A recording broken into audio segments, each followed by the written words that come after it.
李长寿沉吟几声，仔细地思索了一阵。既来之，则安之，总不能是都不是就离开吧。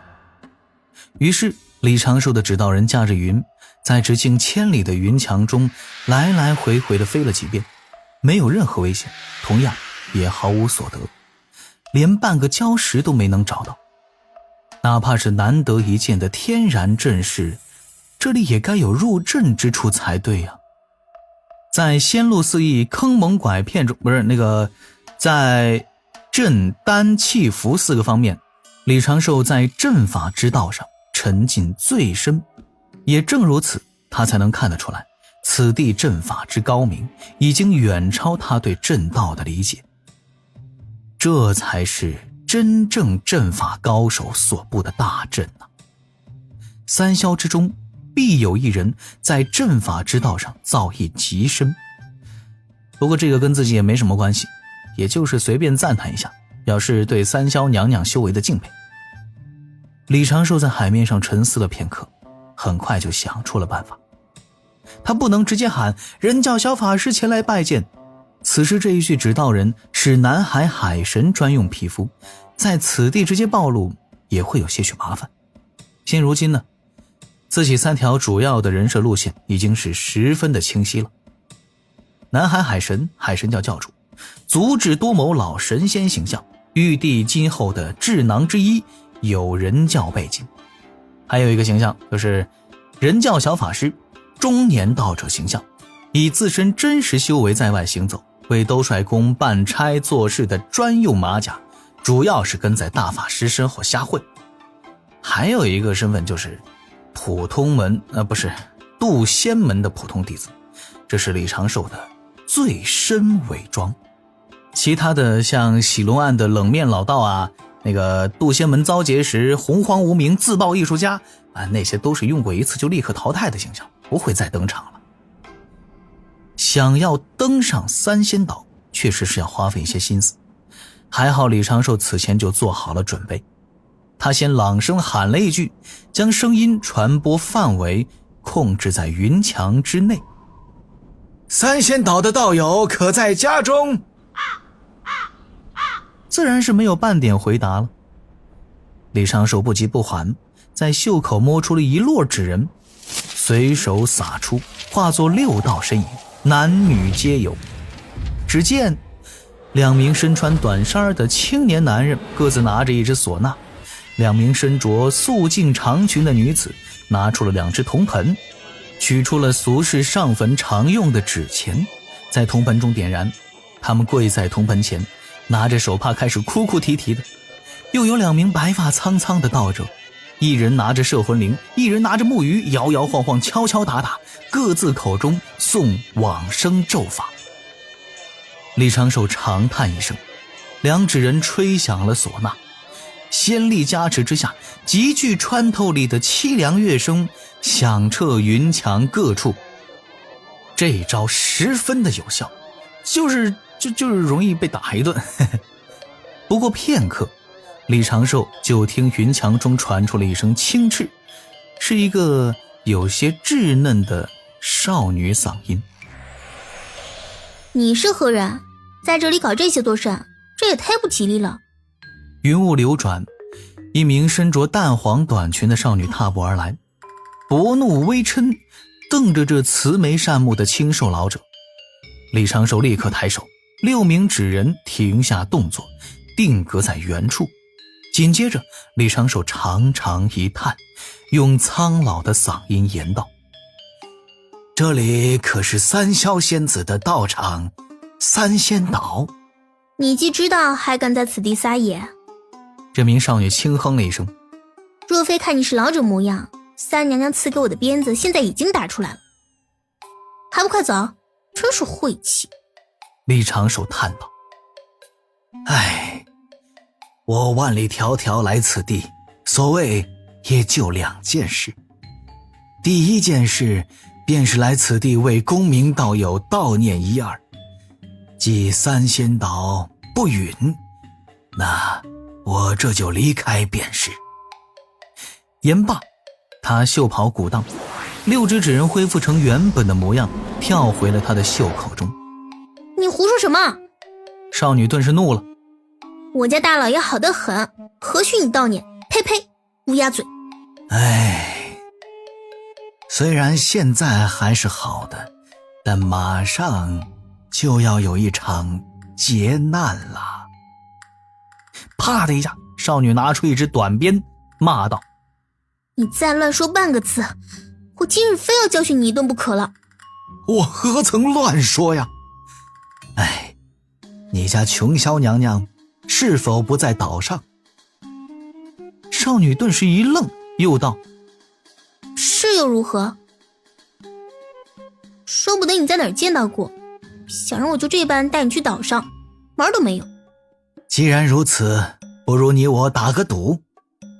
李长寿在袖口取出了那封拜帖，用仙力推给了少女。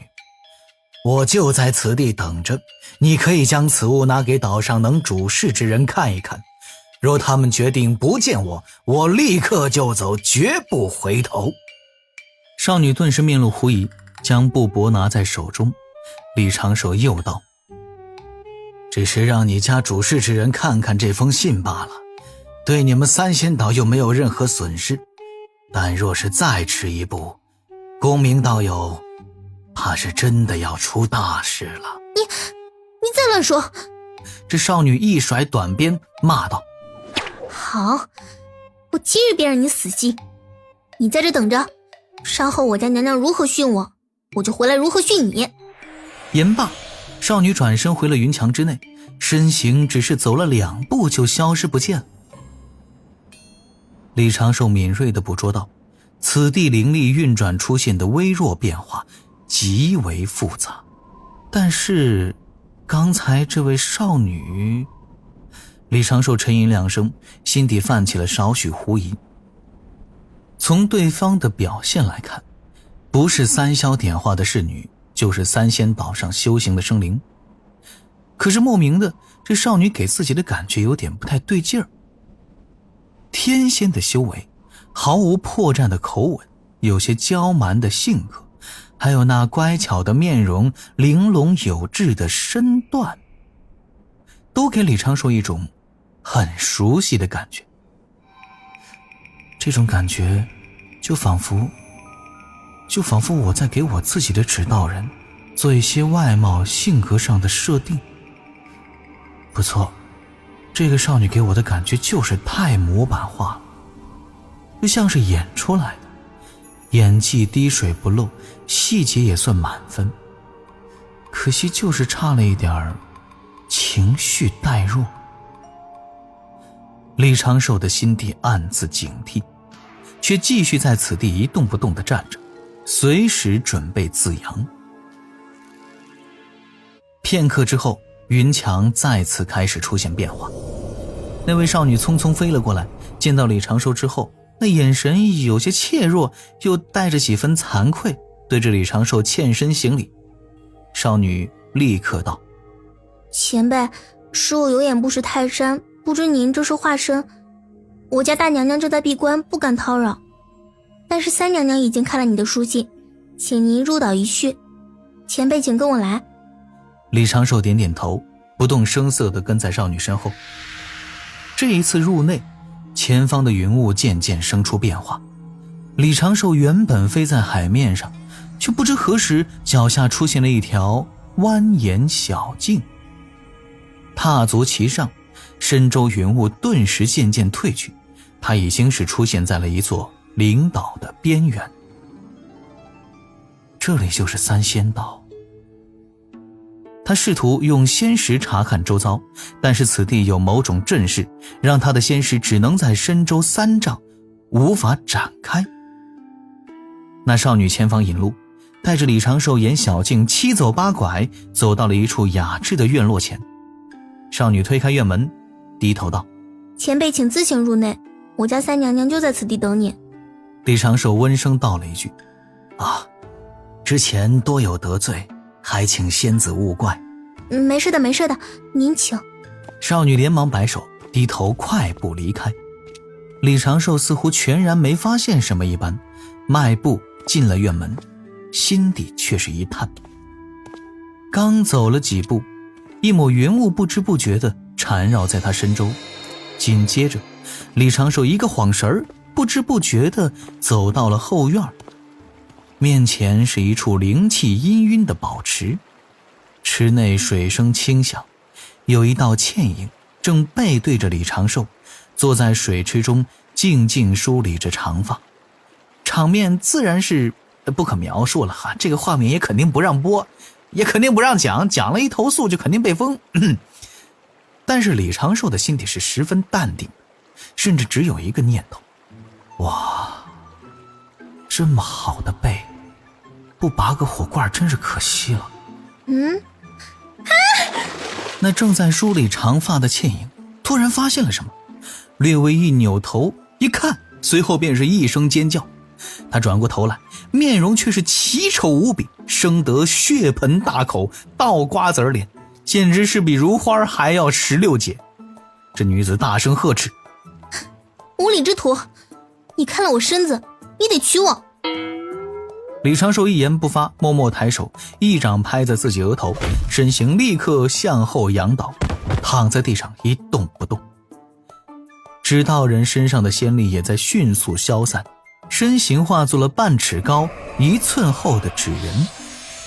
水池中的女子动作顿住，一阵仙光流转，化成了一只玉蛙，落在水池中，腿一蹬，迅速游走。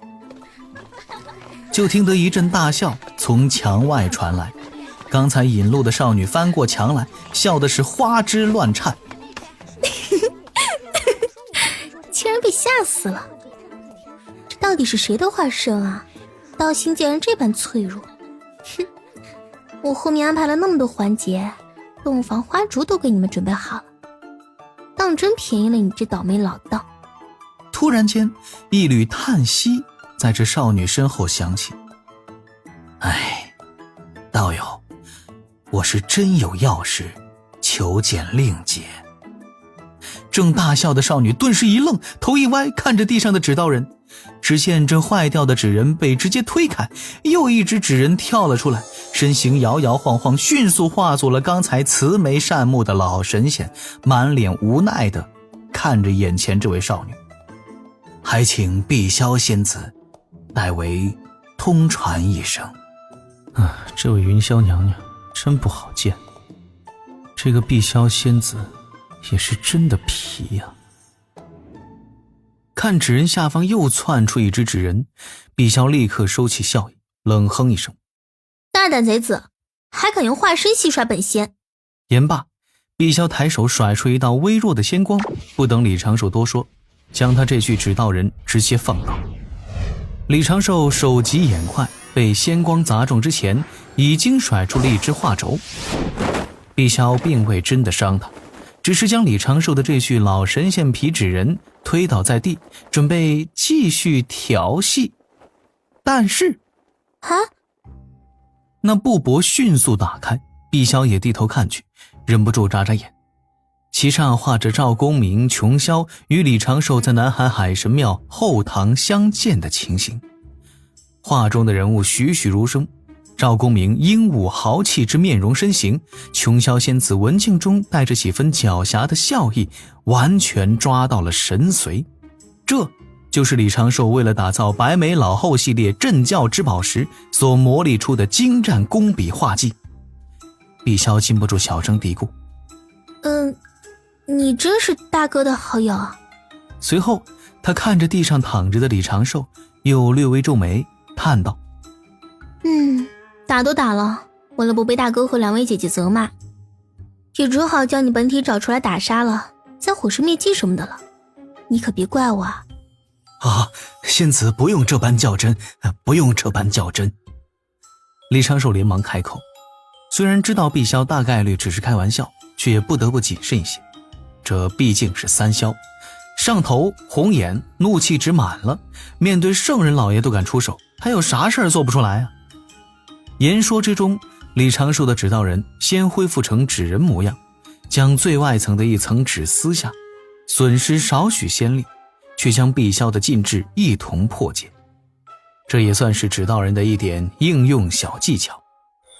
指导人摇摇晃晃，再次恢复成了老神仙的模样，端着拂尘，含笑看着眼前的少女。李长寿温声道：仙子刚才只是跟我打了个招呼，何来打我一说呀？碧霄顿时笑眯了眼。你这老神仙倒也颇为上道啊，仙子说笑了，我用化身前来本就有些不敬。只是我确实是有些难言之隐，本体出来太过凶险了。难言之隐？碧霄那双灵动的眸子轻轻眨了眨，顿时来了精神。什么难言之隐？详细说来听听可好？我在岛上最是闷得慌，大姐也不让我出去，平日里可无聊了。我总感觉他在开车，但是我没有证据。仙子，这些闲言还请等稍后有机会再聊。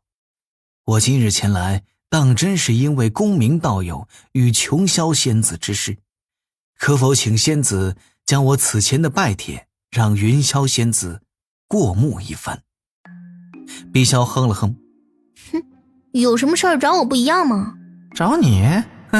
给碰瓷儿团伙增加1员猛将。就碧霄从出场到现在所表露出的性情，若是知道赵公明跟琼霄在外面胡闹，他必然是立刻就飞奔过去，瞬间入伙。